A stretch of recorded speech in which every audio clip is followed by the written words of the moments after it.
Hey y'all.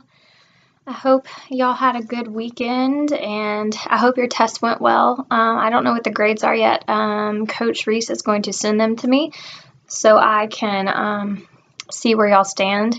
Also, on this next test for Chapter 10, I'm going to leave room for y'all to let me know how the videos and stuff are working, what's good for you, what's bad for you, if there's anything I can do to help you excel further in physics or make it easier for y'all to learn, because I know this is not an easy way to learn with you having no access to talk to me when you have a question in that moment.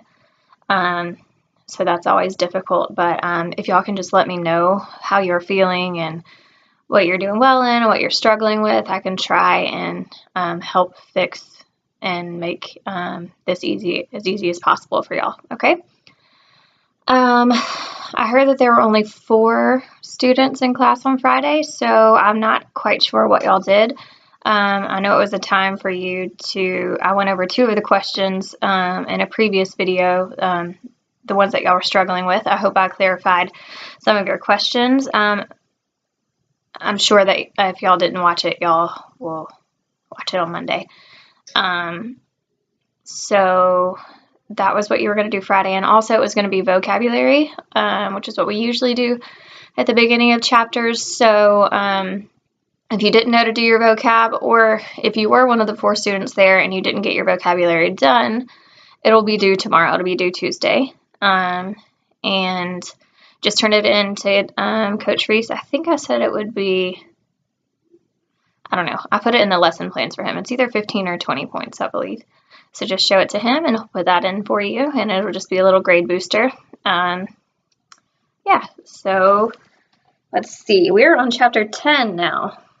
This is a fun chapter. I always liked this when I was taking physics. This is energy and work, okay? So energy is the ability to produce change in itself or the environment. There are lots of different forms of energy. You have thermal energy, chemical energy, and energy of motion. Energy of motion is also called kinetic energy. That will be a question on your test, okay? Energy of motion, kinetic energy, okay? So we are going to look at the relationship between kinetic energy and work.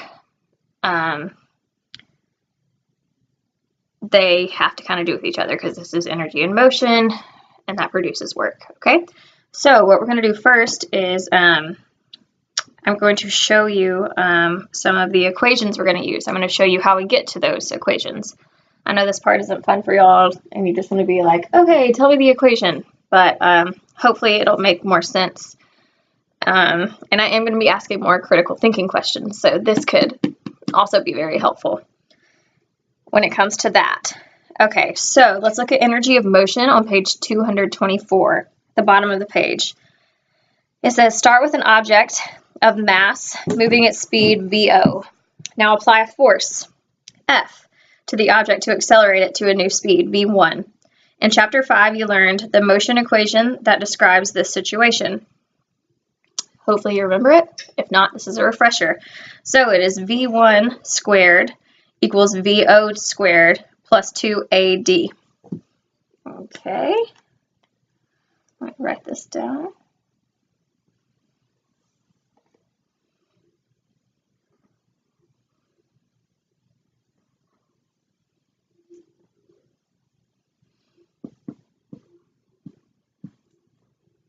Okay, so to see how energy is expressed in this relationship, you need to do some rearranging. So first you have to add a negative VO2 squared to both sides because you want to get the velocities together, okay? So either subtract a VO2 or add a negative, right?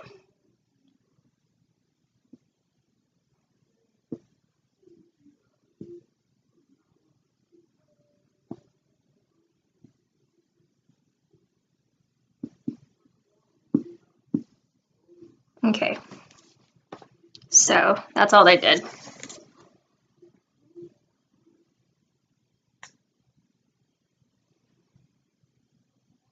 They just subtracted that VO. Okay, so after you do that, you have to use Newton's second law of motion to substitute Fm for A. So it has 2AD, so instead you're going to change it to 2 FD divided by M. Okay, so now it becomes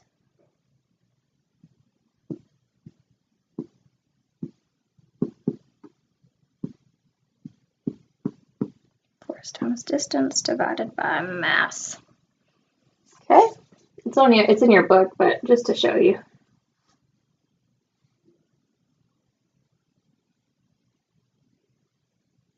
Okay, good.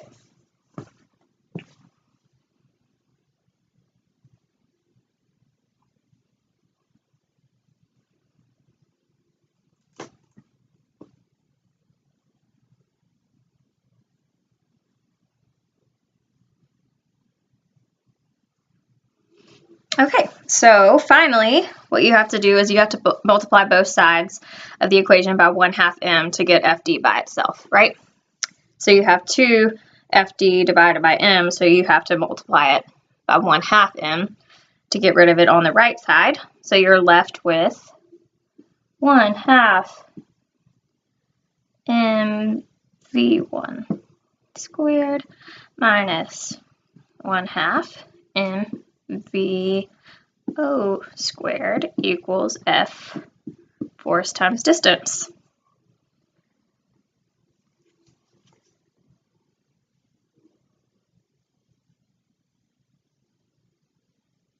This is all in your book too.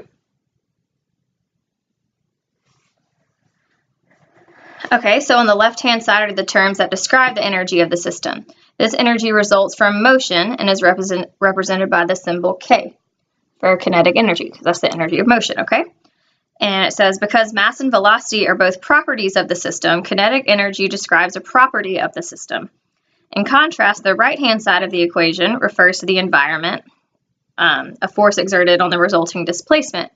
Thus, some agent in the environment changed a property of the system. The process of changing the energy of the system, so when energy has been changed, is work, and is represented with the symbol W. So, work, let me get rid of that so it doesn't confuse you.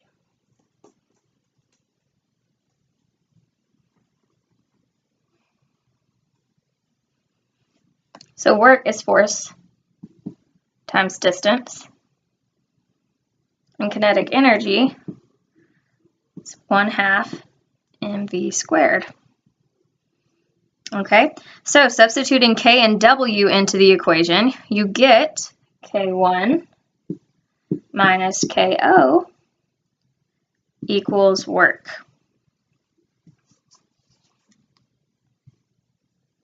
The K1 minus KO is also the change in kinetic energy. So the change in energy is going to be equal to your work, right? Yes, so change in K equals work. Okay, so that's important.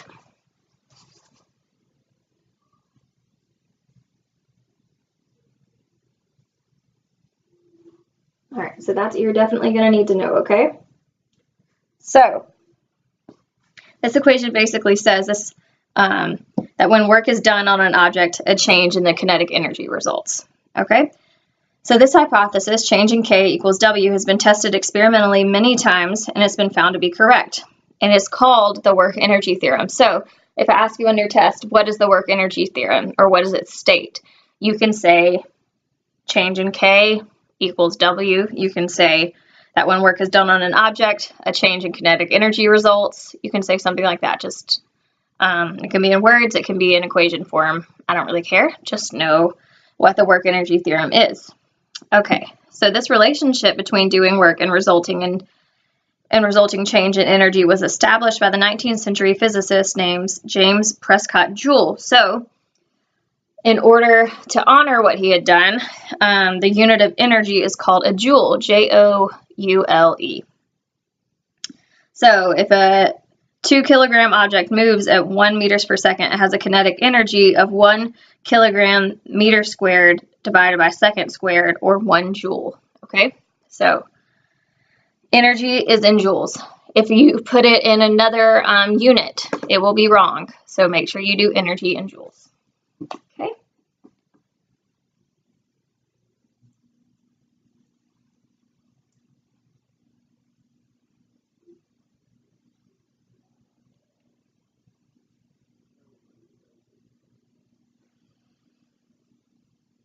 Okay.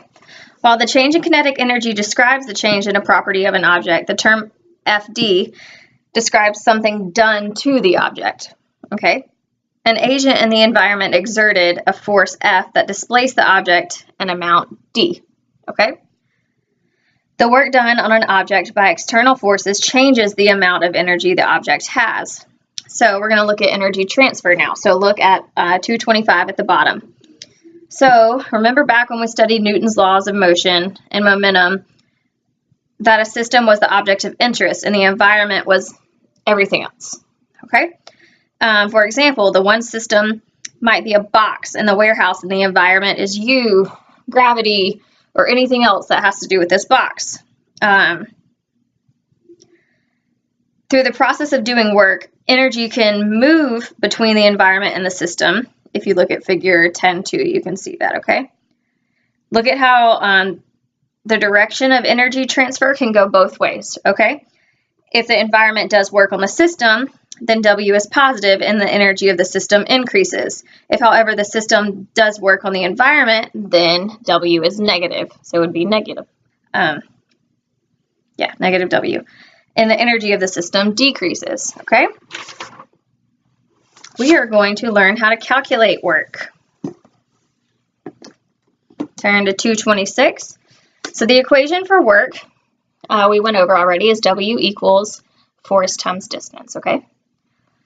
However, the equation holds only for constant forces and it is exerted in the direction of the motion. What happens if the force is exerted perpendicular to the direction of the motion? Let's look at an everyday example. It's the motion of a planet around the sun. Look at figure 10.3 and you can see that. It goes perpendicular, okay? If the orbit is circular, then the force is always perpendicular to the direction of motion. Remember back from chapter 7 that a perpendicular force does not change the speed of an object, only its direction. Okay, so the speed is constant, but the direction is changing. Consequently, the speed of the planet doesn't change. Therefore, its kinetic energy is also constant. Using the equation change in K equals W, you see for constant K that change in K equals 0 because there is no change. It's constant. And thus, the work would be 0. Okay, so this means that if F and D are at right angles, perpendicular, then work is 0 because it's a constant speed or constant energy. So there is no change in kinetic energy, okay? Because the work done on an object equals the change in energy, work is also measured in joules, okay? So energy and work are both measured in joules. A joule of work is done when a force of 1 Newton acts on an object over a displacement of 1 meter.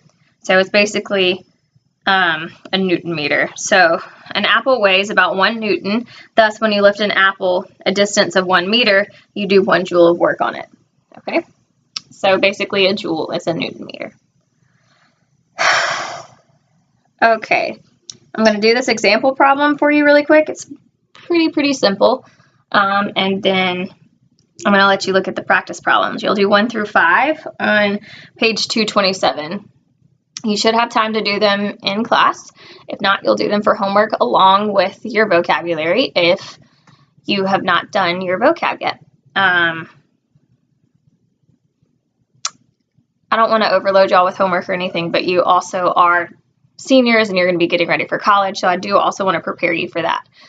So just make sure you get your homework done. It might be a little bit more than some of the other classes. It might be a little bit less. I'm not sure, but just make sure you get your work done. Responsibility is a big thing in college.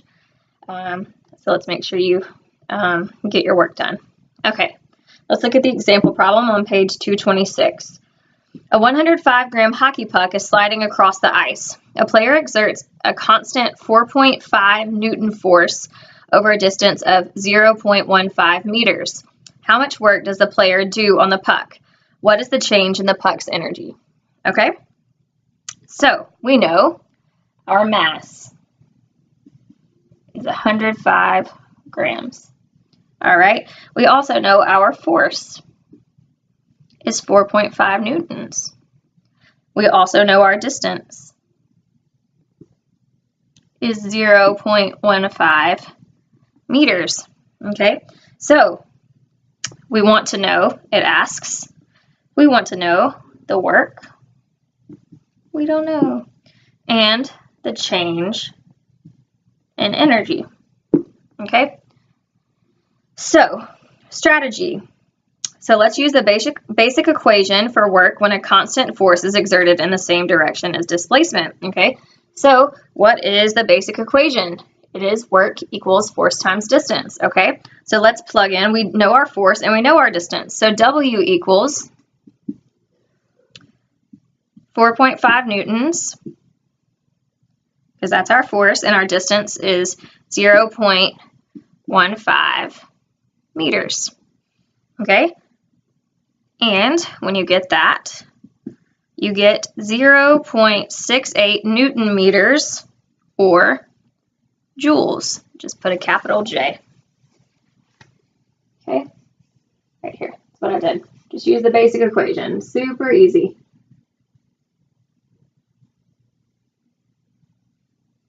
Okay, so we found the first part of the problem. But that's not everything, because it also says, what is the change in the puck's energy? All right, so let's look at the work energy theorem, which states change in kinetic energy is equal to work. Okay, so if W is 0.68 joules and change in kinetic energy is equal to W, that means the change has to be 0.68 joules, right? Yes, that's what it is. Right? Really simple. I don't know if your practice problems are going to be that way. I will go over your practice problems on Tuesday, though. Make sure you understand them.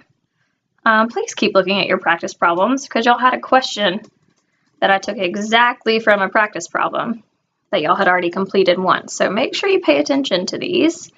You aren't just doing them for busy work, I promise. It's good practice and good ways to help you understand. Okay. Well, I hope y'all have a good Monday, and make sure you get your homework done. I will see y'all on Tuesday, and yeah, have a good week. I hope the weather's nice there. It's been really cold here. It snowed yesterday, but hopefully it'll be getting warmer soon. All right, y'all have a good one.